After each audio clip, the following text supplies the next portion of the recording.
Subscribe कीजिए Rathore reaction channel को और दबाइए इस घंटे को ताकि आप इतिहास की कोई जानकारी मिस ना कर पाएं। जय मां भवानी। आप सभी का स्वागत है आपके अपने YouTube चैनल राठौर रिएक्शन में। मैं राज बना हाजिर हूं आपके सामने फिर एक वीडियो लेकर, और आज का हमारा वीडियो है ये।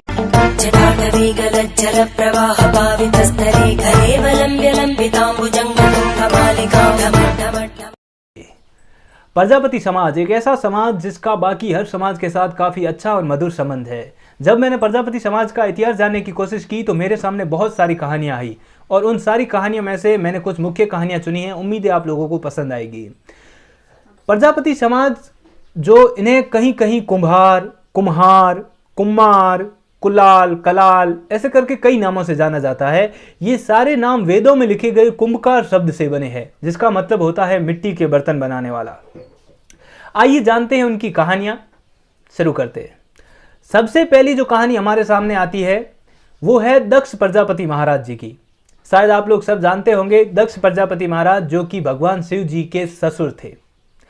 वो ब्रह्मा जी के पुत्र थे और ब्रह्मा जी ने उन्हें काफी प्रतिष्ठित पद पर स्थापित भी किया था, जिससे उन्हें काफी गर्व था, या हम कह सकते हैं उन्हें काफी घमंड था।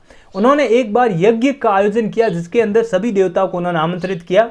उसके अंदर सभी आ गए थे, ब्रह्मा जी भी आए थे, शिव जी भी आए थे, बाकी सारी देवता आए थे।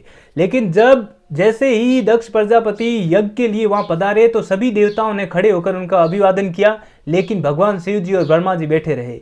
इस बात से दक्ष प्रजापति काफी क्रोधित हो गए। उन्होंने कहा कि ब्रह्मा जी तो मेरे पिताजी है, कोई बात नहीं खड़े हुए, लेकिन शिव जी मेरे दामाद थे, उन्हें खड़ा होना चाहिए था। शिव जी तो इस बात पे गुस्सा नहीं हुए, लेकिन नंदी था वो उन्हें गुस्सा आ गया। उन्होंने कहा कि आप भगवान शिव जी का इतना अपमान नहीं कर सकते, और ऐसा कहते हुए उन्होंने श्राप दिया कि मैं आपको श्राप देता हूं कि आपके वंशज ब्राह्मण से हटकर गैर ब्राह्मण हो जाएंगे और धीरे धीरे उनका स्तर गिरने लगेगा। तो वो ब्राह्मण से हट गए उनके वंशज, और धीरे धीरे वो अलग समाज बनता गया जिन्हें हम आज प्रजापति समाज के नाम से जानते हैं। लेकिन समय बीतता गया और आज वो लोग प्रगति भी कर रहे हैं, ऐसी बात नहीं है।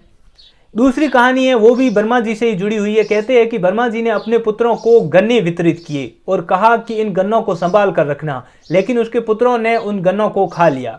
लेकिन उनका एक पुत्र था जिसने उस गन्ने को नहीं खाया, क्योंकि वो अपने काम में व्यस्त था, और उसने उस गन्ने को मिट्टी के अंदर रोप दिया और वो अपने काम में लग गया, और उस गन्ने से एक दूसरा पौधा बन गया। लेकिन जब ब्रह्मा जी ने वापस आकर अपने पुत्रों से मांगा कि अब मुझे अपने गन्ने वापस लौटाए, तो कोई उन्हें लौटा नहीं पाया, लेकिन उस पुत्र ने उन्हें गन्ने का एक पौधा लौटा दिया। तो ब्रह्मा जी ने कहा जिस प्रकार से मैं सृष्टि का निर्माण करता हूं, उसी तरीके से इस पुत्र ने मेरे एक पौधे से एक पौधे की नई सृष्टि का निर्माण किया है। इसलिए उन्होंने अपना नाम उसे दिया, क्योंकि ब्रह्मा जी को भी प्रजापति ही कहा जाता है, और उसने अपने उस पुत्र का नाम भी प्रजापति रखा, और उसके वंशज बाद में प्रजापति कहलाए। एक तीसरी मान्यता है जो मुझे काफी सही भी लगती है। उस मान्यता के अनुसार जिस प्रकार से ब्रह्मा जी किसी भी मानव के या मनुष्य के शरीर का निर्माण करते हैं तो 5 तत्वों का उपयोग करते हैं: जल तत्व, वायु तत्व, अग्नि तत्व, पृथ्वी तत्व और आकाश तत्व। उसी प्रकार से एक प्रजापति, या आपको कहूं कि एक कुम्हार भी एक मिट्टी के बर्तन बनाते वक्त इन्हीं 5 तत्वों का उपयोग करता है। अगर आप लोगों को लगता है कि हाँ ये सही बात है तो मुझे नीचे कमेंट करके जरूर बताएं, क्योंकि मुझे ये मान्यता काफी सही और सटीक लगी। लेकिन कुछ लोग हैं जो मानते हैं कि हमारे पूर्वजों ने कभी भी बर्तन बनाने का काम नहीं किया, तो उनकी मान्यता अलग हो सकती है, मुझे नहीं पता। लेकिन मुझे जिस हिसाब से जानकारी मिली उसी हिसाब से मैंने आप लोगों को बता दी, क्योंकि हो सकता है कि काफ़ी समय पहले उनके पूर्वज ये सब करते हो, लेकिन उन्हें अब जानकारी नहीं है, क्योंकि धीरे धीरे ये समाज में कई लोग प्रगति भी कर गए हैं। लेकिन अभी भी हमारा जो ये प्रजापति समाज है जिसमें अशिक्षा और गरीबी बहुत ज़्यादा है। बहुत से ऐसे जगह है जहाँ पे ये लोग अभी भी अशिक्षा और गरीबी के दलदल में धंसे हुए। जो भी प्रजापति समाज के जो बड़े लोग हैं, जो आर्थिक स्थिति उनकी काफ़ी मजबूत है, उन्हें इस समाज का सहयोग करना चाहिए अपने समाज को आगे बढ़ाने के लिए। वैसे मैं हर समाज को यही राय देता हूं कि अपने समाज में जो भी लोग हैं जो काफ़ी कमज़ोर तबके से है, या उन्हें लगता है कि हमारा ये जो क्षेत्र है, ये क्षेत्र हमारे समाज का काफ़ी डाउन है या निम्न स्तर से ज़िंदगी जी रहा है, तो उन्हें उनका उत्थान करने में उन्हें सहयोग ज़रूर करना चाहिए। क्योंकि अशिक्षा एक इतना, मैं कह रहा हूँ कि अशिक्षा एक बहुत बड़ी समस्या है प्रजापति समाज में, क्योंकि एक परिवार के कई सारे लोग सिर्फ इसी आशा पर स्कूल भी नहीं जाते कि हमारा तो पैतृक धंधा है ये बर्तन बनाना, हम यही काम करके अपनी ज़िंदगी निकाल लेंगे। लेकिन आज समय बदल गया है, अब मिट्टी के बर्तनों की उतनी खपत नहीं रही, क्योंकि उसकी जगह ये स्टील के बर्तनों ने, ये जो कॉपर के बर्तनों ने, इन बर्तनों ने, इन सामानों ने जगह ले ली है। इस वजह से मिट्टी की खपत बहुत कम हो गई है।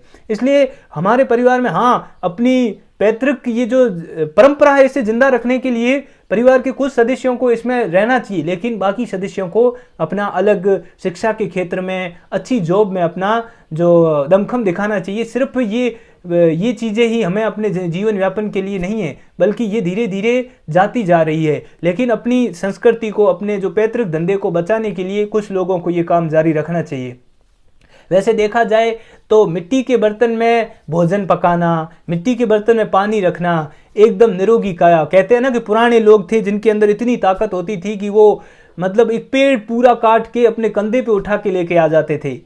वो शुद्ध भोजन और शुद्ध पानी की वजह से होता था, और वो सिर्फ मिट्टी के बर्तन में होते। लेकिन आजकल के इन बर्तनों में बीमारी के घर आ गए। लेकिन क्या करें, हर किसी की सोच हम नहीं बदल सकते। लेकिन मैं यही कहूँगा कि एक ऐसा समाज जिसकी हर समाज को मदद करनी चाहिए। मैं ये नहीं कहूँगा सिर्फ प्रजापति समाज ही अपने समाज की मदद करे।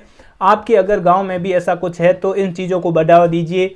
पुराने जो ये मिट्टी की मटकियाँ हैं या पुराने जो बर्तन हैं उन्हें यूज करना शुरू कीजिए, क्योंकि आपके लिए भी वो फ़ायदेमंद ही है और किसी का पैतृक धंधा भी बचा रहे। वरना एक समय आएगा जब हम लोग ऐसे बात करेंगे कि एक समय हुआ करता था जब प्रजापति जाति के लोग बहुत अच्छे कलात्मक तरीके के मिट्टी के बर्तन बनाया करते थे।